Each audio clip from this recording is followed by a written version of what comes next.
Hi everybody, my name is Paul Harris with Global Recruiters of Blackhawk here in sunny California. How are you doing? I hope you're doing well. As you may know, I run an executive search firm that specializes in the wireless infrastructure space, and I'm sure that you have been incredibly aware of the fact that there's a lot of talk about IoT lately, and there was a great show in Fort Lauderdale, Florida last week, the IoT Evolution Expo, February 7th through 10th.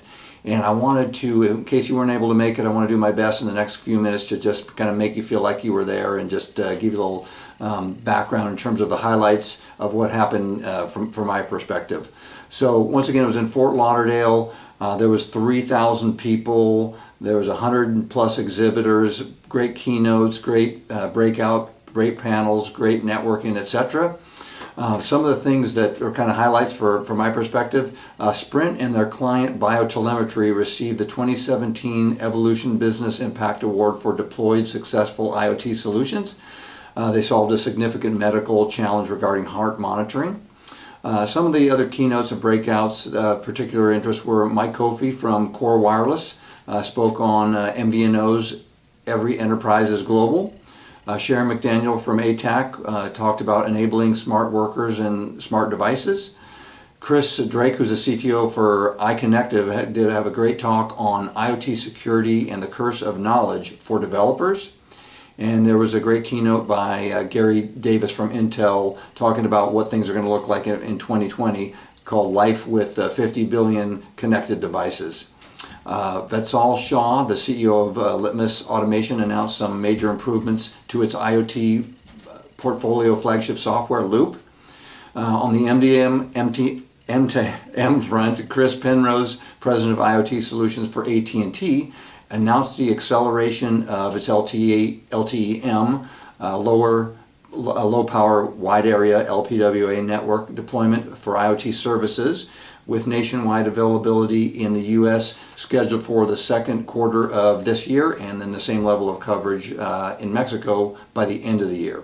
Also, you know, Verizon is making some headway. Brandon Hart of the module maker NimbleLink demonstrated a live Cat M1 connection on the Verizon Wireless LTE network by connecting its device directly to Verizon's ThingSpace platform. So it's a first, right? And a lot of talk about M1 coming, but this is a first demonstration of it. Also announced was the fact that Telit, a global enabler of IoT, announced they're collaborating with Yokogawa, a global leader in industrial automation, by combining Telit's technological portfolio of communication modules with Yokogawa's 100+ years of experience in providing devices, analytical instruments, and other industrial solutions. Yokogawa will be able to create new value for its customers. So there's about 175 total speakers. Can't get them in all, obviously. If you want more details on that, you can go to our YouTube channel, which is, you can find that directly on my LinkedIn profile. Once again, Paul Harris from Global Recruiters of Blackhawk, or GRN Blackhawk. You can type that in. And a lot more information there. Next would be the IoT Summit in San Francisco, April 19th and 20th, and then kind of the West Coast version of what just happened on the East Coast with the IoT Evolution Expo in Fort Lauderdale. It's going to be in Las Vegas on July 17th through 20th. So anyways, I hope that was helpful for you, and if you have any questions, you can find my email, all my contact information, etc. on our website and my LinkedIn profile. Okay, thanks, and I'll talk to you soon.